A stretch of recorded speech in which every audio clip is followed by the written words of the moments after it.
In today's fast-paced real estate landscape, success demands more than surface-level expertise. It requires insight, adaptability, proven strategies, discipline, and the ability to take risk. The Agent Brew podcast blends candid conversations with wisdom from industry leaders who've walked the path before you. Think of us as your strategic pit stop to fuel your real estate journey. From the crossroads of the world, in the heart of Times Square, welcome to Agent Brew Executive Sessions. I'm your host, Eric Zollinger of Realty Co. Hello, viewers and listeners.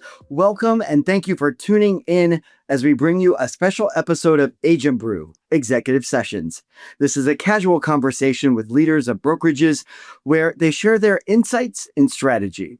We'll also discuss current topics and challenges facing our industry, and I'm grateful and honored to have today's guest. Please welcome Michael Liebowitz, the President and Chief Executive Officer and member of the Board of Directors of Douglas Elliman Real Estate. Welcome, Michael. Thank you. Appreciate it. It's great to see you again. We originally met at the NIRAC event out at Domino Sugar Factory. Really great job and nice introduction with you and the other pillars of our New York City industry. And I have to say, I first saw you, we didn't get the chance to meet, but at the South Florida Forum with The Real Deal last year. Oh, yeah. I mean, you did a really great job being put on the spot by Amir. And I always like to start Agent Brew by letting you really start with your elevator pitch, per se. How did you get started in real estate? Or I should say, just who are you today in real estate? And then we'll go back and start with the origin story after that. Yeah, thank you. Well, today in real estate, as you mentioned, I'm the CEO of Douglas Elliman, and we're the, I believe, 5th largest real estate company in the U.S., and we're looking to expand that globally to become a much bigger company, a little bit different, but a bigger than our past, in the sense of our structure, but expand the business globally. We believe that there's a lot of changes occurring in the residential real estate distribution business, and we want to evolve with that change and become a leader in it with the vision that we have. And we're really looking face forward into that and not really paying a lot of attention to what the rest of the market is doing or our competitors. And we really want to differentiate ourselves from some of the other businesses that are out there that, most of them are very friendly competitors. So as you know, it's an industry that everyone knows everyone. Everyone seems to talk to everyone. I thought some of my prior industries were like that, but this is another level. Well, we'll get into that in just a moment. But full disclosure, you may or may not remember, I actually worked for Douglas Elliman twice, both in New York under Susan DeFranza. Yeah. I'm one of her related guys who worked with her for many years there. And just really incredible. I worked there from 2015 to 2019 when there was a major shift in the marketplace from New York. Not unlike what we're experiencing today, but that's a whole other topic. And then I was fortunate enough to work in Texas from 2020 to the end of 2021. So 18 months, really, as that was a startup, and getting to work with people like Catherine Lee, who's just incredible. Yeah. And so, yeah, I've kind of been around the block, and I've been doing this over 25 years, half of my life. I don't have any hair because I don't have any, because I've worn so many hats in the industry. But, just welcome to Douglas Elliman. It really seems like you are riding the ship from not a tumultuous path, but you've really in the last 6, 7, 8 months, you've done a lot. And I would say the 15-year relationship with Knight Frank and announcing the Element International. Let's start there, because it seems like it's something that's I guess nobody really saw coming. And how do you view that in the future? Is it something that it will be the major markets, or have you picked out a strategy to roll that out? It's interesting that you say that no one saw it coming, because my second day at Douglas Elliman, I met with Knight Frank. And it was a very cordial meeting, and our I call it, I guess, dissolution. I want to say it in a really nice way because it was done in a really nice way. We like them. We think very highly of Knight Frank, and we think they built a great business. So, and we still are doing, we'll do business with them. So it was all good. But I also, in my mind, just when I, again, coming in, I was on the board, right? So I was on the board of Douglas Right. Elliman for 5 years. So it And was, and you're not new to real estate because you've done a lot of development I've in done some, Miami, correct? With yeah, the Mondrian? yeah, I own the Mondrian Hotel in South Beach, which was kind of a hobby purchase. Um, Crazy as that may sound, but it kind of was, and is in a way still is, but we're looking at some attractive things with that asset now. So, and my insurance business was focused on serving the real estate finance capital markets. So every kind of area I kind of was in had a real estate attachment to it. And I knew a lot of people in the real estate finance business, owners. So the real estate business is not foreign to me. The only thing that I was not day to day in was the residential side, which I had, a lot of exposure to because I had a very close, I still do, a very close relationship with Howard Lorber. So, I met Howard when I was like 21, 22 years old. And, I remember when I met Dottie when he bought into Prudential Long Island Realty. So I've known Dottie for Yeah. 25 years. So, I knew all of these people beforehand, and my exposure was I was really a spectator of Douglas Elliman for a lot of years, and then going on the board, a little bit more than a spectator. But as a board member, you don't really, I'm a believer in when you're a board member, you let the management team do what they need to do. If you don't like what they're doing, then you should replace them. But don't try, and even in Douglas Elliman today, I say to a lot of people, if you're a micromanager, you're the wrong manager, right? Because that's not what it should be about. You should let people, run their own day and, be very involved in the big decisions of the business with the management team. And it should be a very collaborative approach. We're a big business. Even when I had other businesses, I had an insurance advisory business that probably had about 150 people. And I was a big focus of the business, but I was sure to always say, I can't do this alone. I'm not doing this by myself. I've got a team here. So, we really are that way at Douglas Elliman today. And it's been an interesting short ride so far.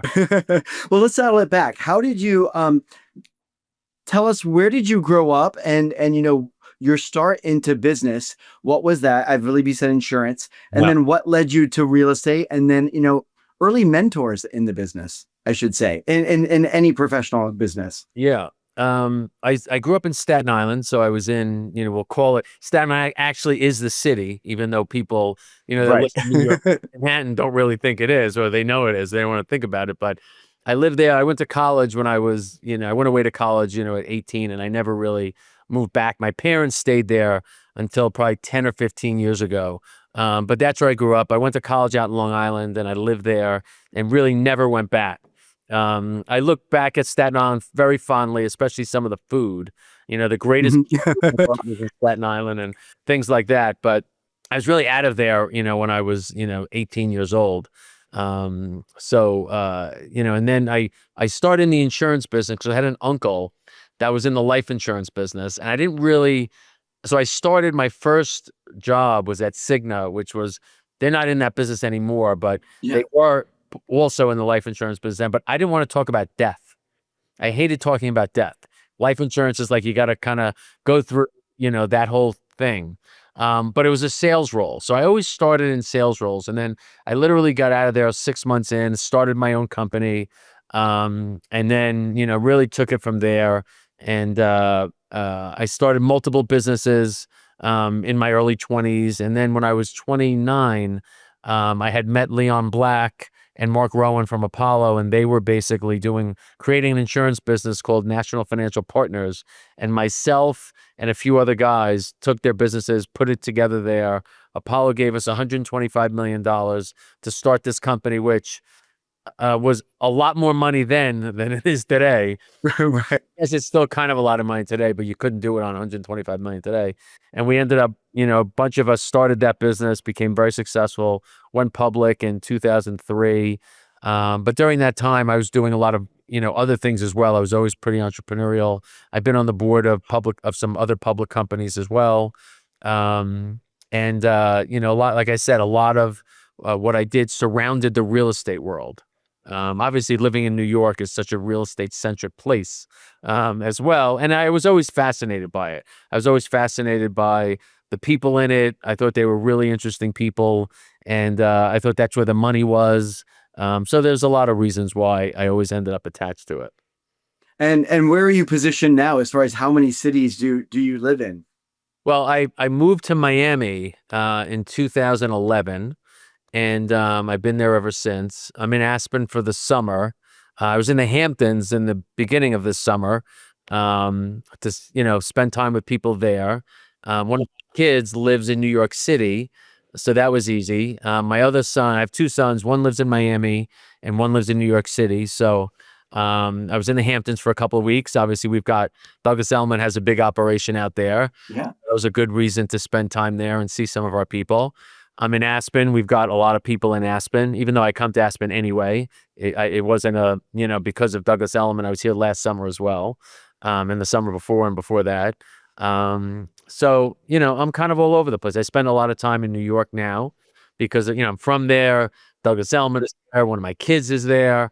A lot of my friends are there. So it's really a natural kind of, for me, this was a real natural kind of transition, Got it. So when you're looking at all the different entrepreneurial companies you've been a part of and you've started, you've helped to run, you've been on the boards, are there any particular wins that stand out in your career?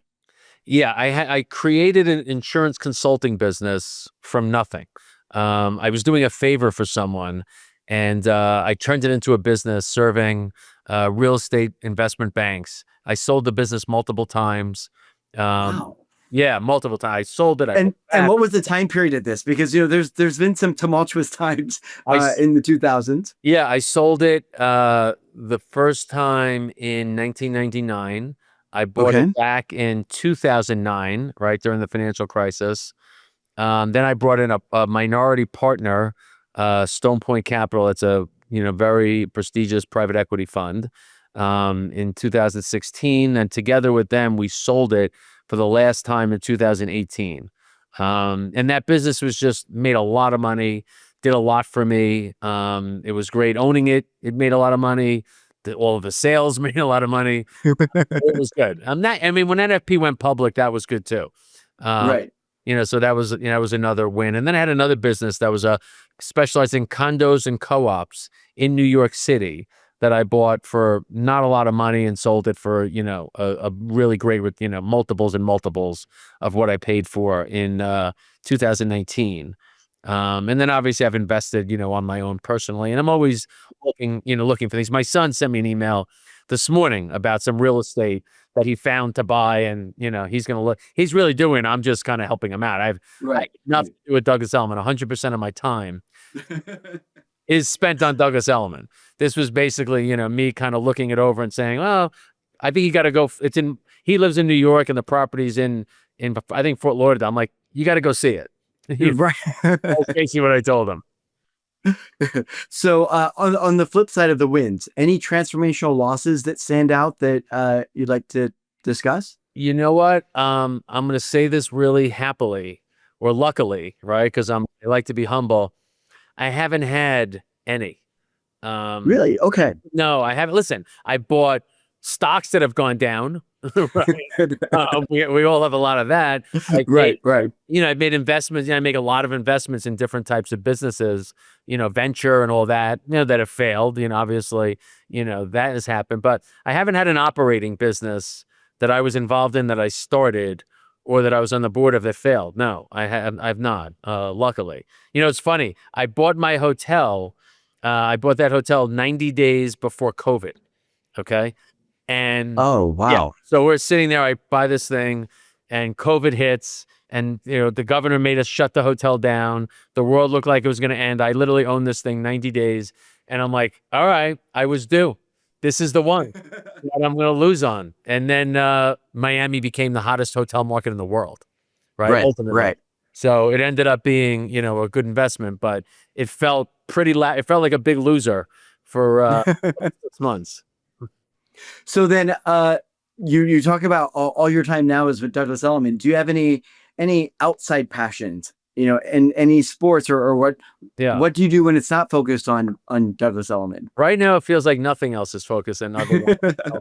But and listen, just so you know, I actually find work enjoyable, right? It is a hobby of mine, right? Like I kind of mentioned some of the successes that I've had. I didn't really need to do this. So there is an element that this is a challenging, thing for me, right? It's not really, like hopefully ultimately, hopefully the business will turn into something a lot bigger than it is today and I will ultimately make money.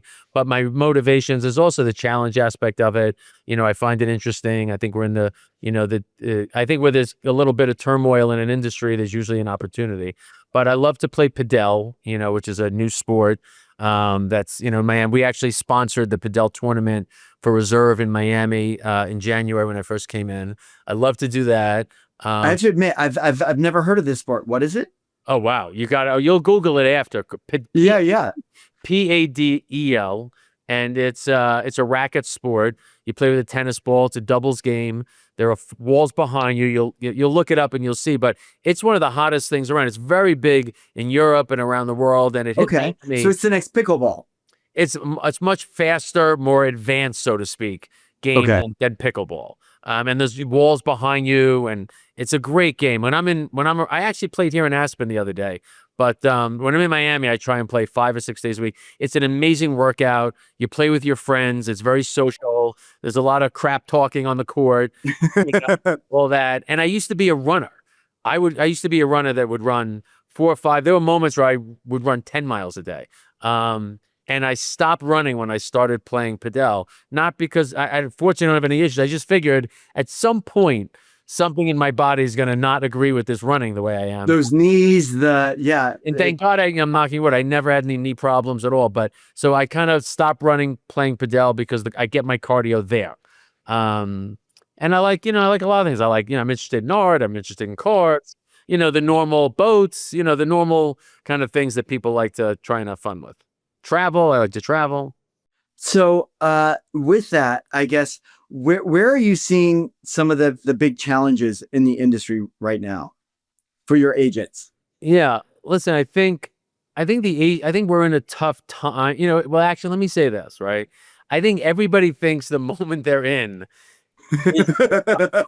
right? It's like when you look at the market, oh, it's different this time. Right. Oh no. It's like, no, the debt is now 38 trillion. Well, I remember that's the only advantage you have of getting older is you remember all the cycles and you could think about them. Right. So like I remember when the debt was 20 trillion and we all thought, oh my God, the sky's falling. Right now it's like 36 trillion and we're falling. So you got to try and really, like when they say, they kind of say it, oh, history and you got to look back, but you really do. I don't think people kind of take a deep breath when trouble is going on or turmoil is perceived and go back in history and see. Because I think if you really take the time to do that, you'll see that things usually work itself out, right? And so I think that agents right now, tariffs, and now and if you want to talk about New York City, what's going to happen with the mayor election, there's always uncertainty. And I think the one thing you have to understand is that uncertainty is part of our game, our life, everything we do. Is right. You walk in the middle of this, you pick up a can of Coke. You remember when they had green light back in the day? Like you have faith that Coke has not been poisoned, right? My last guest for executive session said, things are never quite as good as they seem, and they're never quite as bad as they seem. Yeah, so I think that definitely rings true now too. It's always uncertainty, but things could always be a lot worse. They could always be a lot better. Yeah. You just have to. Yeah. And if you said to me back, I remember when Howard bought Douglas Elliman and it was a 6% commission. Obviously commissions change based on deals. We all understand that. But if you told me the basic structure was still in place, I would not have believed that. I would have thought there would have been much more changes to it than today. Well, I mean, listen, we've gone through a lot since Howard first bought 20 some years ago. And a lot of that was, well, there's always discount brokerages Right, you think it's the travel industry, right? Look at what happened. The travel industry, you don't see travel. There are still travel agents, but you don't see them on the street corners. Like, there's no Liberty Travel anymore. So our industry, even though it has had changes, is fundamentally kind of similar, right? There's been changes Yes. within it, but like it didn't end up like the travel industry, is. Yet, yeah, and let's hope it doesn't. But I don't think it will because I guess having done this 26 years now, real estate is kind of like the byproduct. We're in the relationship industry. And so when there's that much money on the table, residentially speaking, for most people, it's always nice to have somebody by your side that's a real life person versus, I don't think bots are necessarily going to replace the agent throughout the whole process, but it doesn't mean the AI can't be there for many of the other portions throughout. Yeah, but it's like at New York Rack, it's funny. When I was up there, I don't know if you remember it, but everybody was talking about what they were talking about, and something came to me about changes, and I said, Douglas Elliman is a traditional brokerage. That's what we are.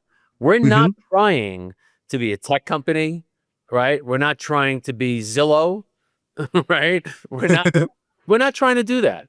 We're a brokerage company, okay? We have agents, okay? Our agents are our partners, and we believe in the traditional way that residential real estate is bought and sold.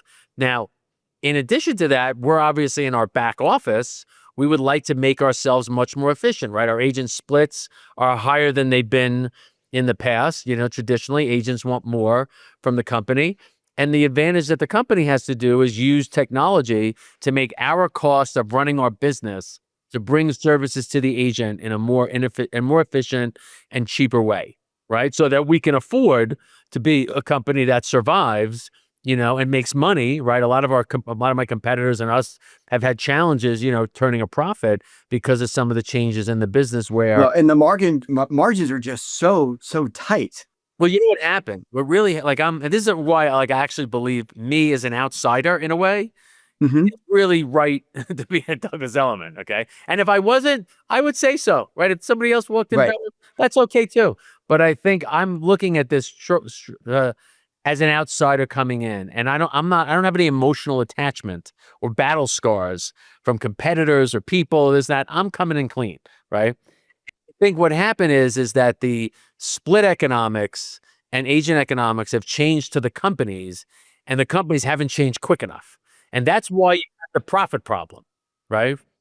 I mean, I have to admit, I learned so much in my 18 months at DE Texas. I mean, I have Catherine to thank for that, just because Douglas Elliman was a startup then, right? And so for me, coming from New York, well, I've always known of a Douglas Elliman. It's a behemoth, but down there, it was all a startup, and I learned all about the agent success programs and how you have to make all the agents happy. And we thought the margins were tight in New York.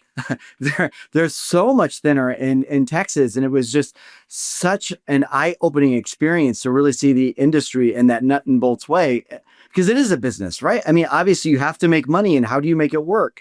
And I just applaud, all the brokerage heads and back of houses that really make it work on a year-to-year basis, because it's difficult. And how do be a tree and bend? So many people, it's not about bricks and mortar anymore. And how do you still be that trend setting technology company yet provide both sides of service? So uh, it's nice to see Elliman, really thinking outside of the box and moving forward, because you were talking a lot about technology at the NIRAC event, just Yeah, looking at your tech stack and that. So yeah. I guess I like to play the gratitude game, which is just a little bit different than we call it, or since we're the agent brew, we have a little twist of coffee. So instead of bud, thorn, I'm sorry, rose, thorn, bud, we do uh, the aroma. So it's like when you wake up in the morning, what motivates you? What gets you out of bed? I love getting up in the morning. Like for me, like when I go to sleep, I'm not joking. My kids will tell you this. When I go to sleep, I can't wait to get up. Okay. Like I got up I'm so happy that I'm in Aspen. You want to know why? I think Aspen's beautiful and all that, but Hmm. I woke up at like 4:15 Aspen time, okay? And the reason I love it is because 4:15 here, it's 6:15 already in New Right. York on the East Coast. So everybody's up for me. Okay. So like I'm getting emails already. CNBC, Squawk Box starts at 6 a.m. So I start with that. I look at all my stuff. I look at, my stocks and my investments in the world and all that. So I can't wait. It's not like I love the fact that I'm in Aspen and at 4:15 the world is moving already for me. So I don't have to wait to get up because like I'm a pretty good sleeper. Right. I could have stayed in bed if I wanted to here till 5:30, 6 o'clock. But by then it would have been 7:30 or 8. And I would have Right. missed out. Like to me, I would Do just you want get to. anxiety because you're not up yet? No, I don't. It's not really. I don't really. It's funny. I don't really get anxiety. Fortunately, I'm not like an anxious person. I'm just like Good for you. I'm ready to go. I'm Yeah, yeah. like really ready to go. And so I get So really do you drink coffee? Do you have a favorite? minute I literally roll out of bed, okay, whether I can see or not.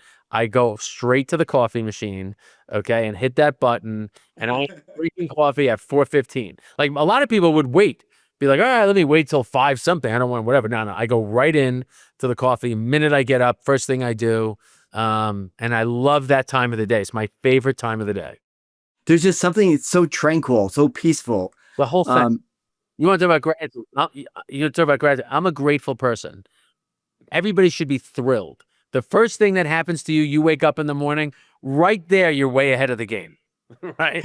After you got I up, mean, it's a gift, right? That's why they call the 100%. present a present Yeah. because it's a gift. And I'm like you, every morning, coffee maker is one of the first things I do. Hopefully, I will have ground the beans the night before because I too wake up very early and I want to wake up my neighbors. But so we talk about the aroma, what gets you out of bed.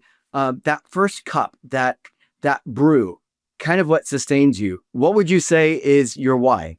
It's interesting you say that. And like I don't know if I think about that, right? Okay. What I mean by that is that I think, listen, we all, unfortunately, have a limited time.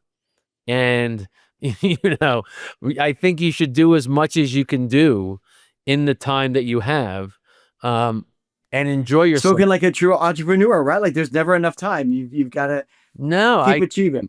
yeah, listen, I'm back in this because I mentioned to you that I sold my last business in 2018.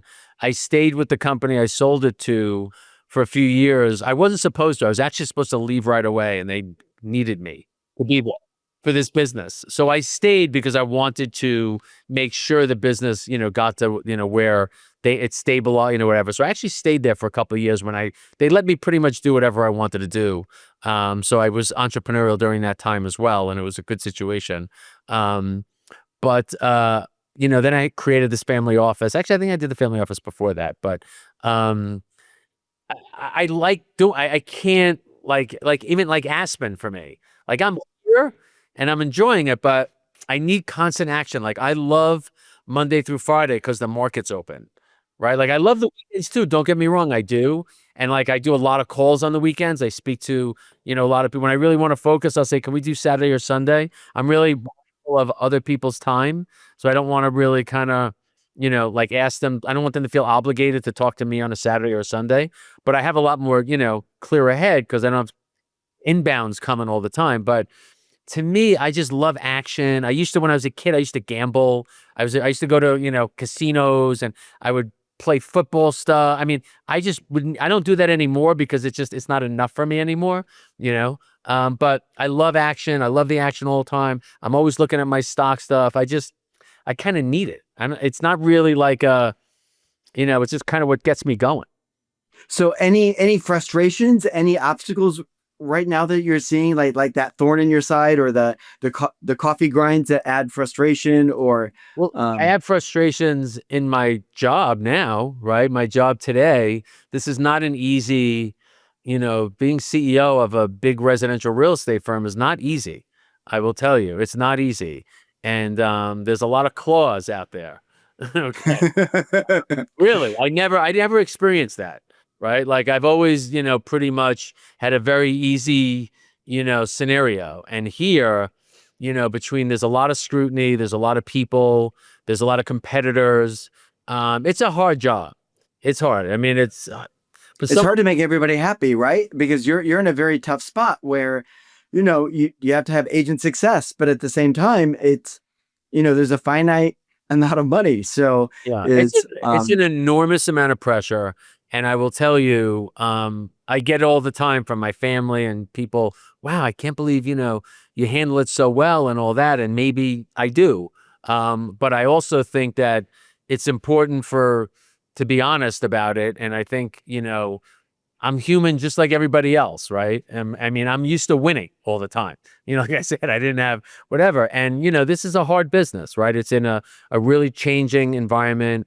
Agents are constantly looking for things. Our employees are looking for more. And then I don't have an issue with that. I have no problem. Everybody should do what they think is best for them and try and, negotiate the best. You want that mentality in your agent, right? And all of that. But I will tell you, I've spoken to other CEOs in this industry, and it's hard. Don't believe all the smiles and everything's great and wonderful and all that. I mean, there's an enormous amount of pressure. You have an enormous amount coming at you, and if you're somebody that wants to really solve a lot of problems, like me, I really want to solve the agents' problems. I really want to solve employees' problems. I want to help the company get to where it is. And, it's hard. It's a very hard, I'm up for it and I'm doing it. But I also think that it's important for everybody to know that, we're all human too, right? We've got the same struggles and we all want to win and all of that. And you got a lot coming at you. So it's a tough job.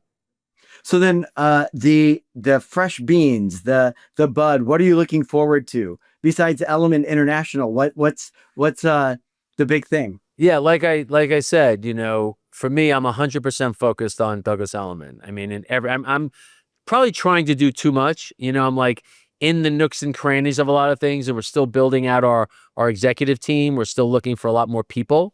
We want to hire more people. We're in growth mode. We're not in cutting mode at all. We really want to grow. We'll cut where things don't make any sense, obviously. And we've got, like every one of these big real estate companies, some we have a little bit too much, space and things like that. And we could make the company more efficient, but we want more people on our team. Really, really important to get really innovative thinking people. And we have some people on our team now that are great, so we've got a lot of good people, within the company too. Well, I'm very fond of many of the people on your team, like Stephen Larkin and Deva, and I guess one of the things I'm looking forward to is that we haven't announced it yet, but soon, right around the launch of this podcast, Douglas Elliman and Realty Co. have signed a partnership that I'm looking forward to being able to supporting so many friends and colleagues at Elliman with our benefits and services and just everything we have to offer at Realty Co. And we'll be joining you in Las Vegas at Endeavor. Yeah, I'm very excited. I'm glad you're going to be joining us. We're looking forward to the partnership. And listen, we want to enhance value for our stakeholders, our partners, and we think that a lot of what we're doing could be a win-win. And this international expansion of really transforming Douglas Elliman into a global real estate brokerage firm on the resale side, on the new development side. There'll be some technology going with that worldwide. We think the world is a lot smaller than it is today, so to speak. When Howard did that Knight Frank deal, I think back then it made a lot of sense, actually. Well, right. I mean, it had never been done before, and Yeah. it really made everybody's heads turn. But now, once again, Element is being at the front of trend setting and, being the tastemakers when it comes to new development or, really pushing lifestyle and the brand and the franchise forward. Yeah, So at the high end, and it's going to correct. Yes. in the luxury space. I think we're synonymous with luxury. I think we've got the best brand in the world. And like you said, when Howard did that Knight Frank deal, it was the right deal to do at that time. I think for us, international is the right deal at the right time. Our new development business, we have the largest new development business in terms of, national scope and size. We're going to make that international. We're already talking to people internationally on some new development deals. We think that'll be the anchor part of our business that will feed a lot of our agent growth, which is a lot what Howard did, right? If you think of, Douglas Elliman, listen, there's a lot of stuff in the press that has been, with Howard and all that. But let me tell you something. He took Douglas Elliman really to another level. He did. I mean, he put the right people in the right places, but he was still the main chess master, right? And Yeah. so I haven't gotten it, it's funny. I have not, it's like 7 or 8 months. And obviously I would get asked about him and this and that in the beginning of coming in and all that. But, now that I'm in this role, I see how hard it is, and it's a harder environment today also, right? I think it was better. I think he had it, to be honest with you. And I've told him that, by the way. I think, I speak to him pretty regularly. And, he really did the way he did new development, the way he attracted agents over, the way he really took Douglas Elliman into the high end to the level that he did. He really did a great job of really building out, a lot of aspects of this business. And, and he was ever present, right? Like his personality, just everything. It was always, he made my job a lot harder though, because he's so involved in every single aspect, speaking to every agent, calling people back 20 seconds later. And I'm built the same way. So like when someone calls me, I don't not call them back. I can't do that. Right. I think it's rude. Right. I think it's disrespectful. I don't think it's nice. So I'm a real big responder. It's just a problem when you've got, but you have 100 people waiting to hear back from you. Yeah. So, but we're learning. We're learning as we go. So, Michael, I always like to end the podcast. The last question is, if you could give your young entrepreneurial self a piece of advice, you, not somebody else in today's marketplace, you, your young entrepreneurial self, what would it be? That's a really tough thing to say, only because, like I said, I'm very grateful for my life, right? So there's not a lot. There are a lot of, I'll tell you what I think I would have done. I would have went bigger. I think I would have gone even bigger at I went big, but I think I could have gone even bigger at a young age. Bigger risks, right? Because our time on earth is so short. Why not go big? I should have taken some bigger. Yeah, I think that's it. I think there are certain risks that I had in front of me that I could have gone even bigger on. And I think that's the advice I would have given myself. But I'm happy with my life. So, that's Well, I always like to end with a positive quote. So I don't know if there's any particular quotes that are special to you that you'd like to mention at the moment. I have so many of them. That's the problem. I have so many of them. But listen, I don't. It's funny because I said this on another podcast, but I don't want to say it again. But it really is the truth. Is you can't do a bad deal with a good person, and vice versa, right? You can't do a good one with a bad person. And at the end of the day, this is the other thing that I've really learned, even though I've been around a long time, I've been in business for 35 years and I've interacted with a lot of people in my life. This is more of a scenario where you really got to make sure you got the right people around you. And I think that's the most important thing you can do. And as you can see, we're making a lot of moves at Douglas Elliman and trying to get, stick with the great people that we have, but also add some really other great people to the team and help us build. So I have a list of quotes here because I never quite know where I want to go, but this is one from John D. Rockefeller. And you're talking about people and a lot of great people. Yes. So this is saying good management consists of showing average people how to do the work of superior people. And so it's not necessarily like, I think Elliman already has superior people, but I think it's all about the message of this is having good management and just making something bigger than what it already was. So that's what I see you doing with Elliman, and it's exciting to see. And as head of sales for Realty Co., we're really excited to be partnering with you going forward and really supporting your agents and empowering them to be the best that they can be and setting them up for success. So if I don't see you until October, Michael, thank you for being a part of Agent Brew Executive Sessions. Pleasure. Great meeting you, Eric. Great seeing you. I'm Eric Zollinger, head of sales, reminding everybody that it's a great day for real estate. See you on next Agent Brew Executive Sessions. The Agent Brew podcast is brought to you by RealtyCo. RealtyCo is your partner in real estate, bringing you game-changing benefits and services to empower your business. Visit realtyco.com for more information.